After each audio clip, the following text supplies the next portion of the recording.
Catene polsi contro l'inerzia del governo regionale. Ecco come si sono presentati stamane le rappresentanze sindacali di categoria della CGIL, CISL e UIL, degli operatori della formazione professionale della nostra provincia, dinanzi alla sede dell'Ufficio del Lavoro. I lavoratori denunciano l'emergenza salariale e sociale e lo stato di incertezza delle tre filiere del settore dell'indotto, che raggruppa circa 800 lavoratori. Sì, continua praticamente a non riceviamo risposte se non a livello di comunicati, ma in forma scritta, ufficiale, nessun tipo di decisione definitiva che possa sbloccare questa situazione che ormai sta degenerando. Come sappiamo, le retribuzioni ormai sono diventate utopia e il sistema è messo in ginocchio da questa indecisione globale dell'assessorato del nostro Presidente.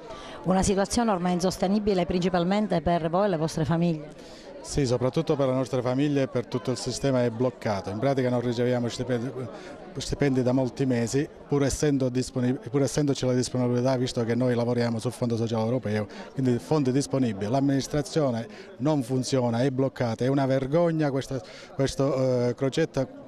Doveva fare una rivoluzione, ma ha praticamente paralizzato tutto il sistema. Pur essendoci i fondi noi non percepiamo questi stipendi, l'attività è conclusa quasi al 90% e noi ancora abbiamo ricevuto solo il 25% per quanto riguarda gli interventi. Per quanto riguarda gli sportelli il progetto si completa il 30 di settembre e non abbiamo nessuna prospettiva, anche per gli interventi nessun atto che sia conseguenziale per la prosecuzione dell'attività. Dal prossimo 7 giugno scadrà per gli operatori della formazione la prima annualità dell'avviso 20 e circa 8.000 persone in tutta la Sicilia a partire dall'8 giugno resteranno senza lavoro. In un futuro prossimo, che sarà il mese di giugno, migliaia di persone saranno messe in mobilità e quindi perderanno anche il posto di lavoro, possiamo dire, se continua a perdurare questa situazione.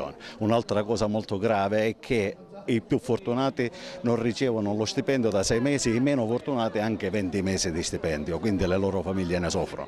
Non dobbiamo dire che sono i lavoratori a soffrire, ma sono anche le loro famiglie, vale a dire quasi 30-40 mila persone che ne soffriranno. Una protesta legittima dei lavoratori della formazione che vedono lesa la propria dignità umana.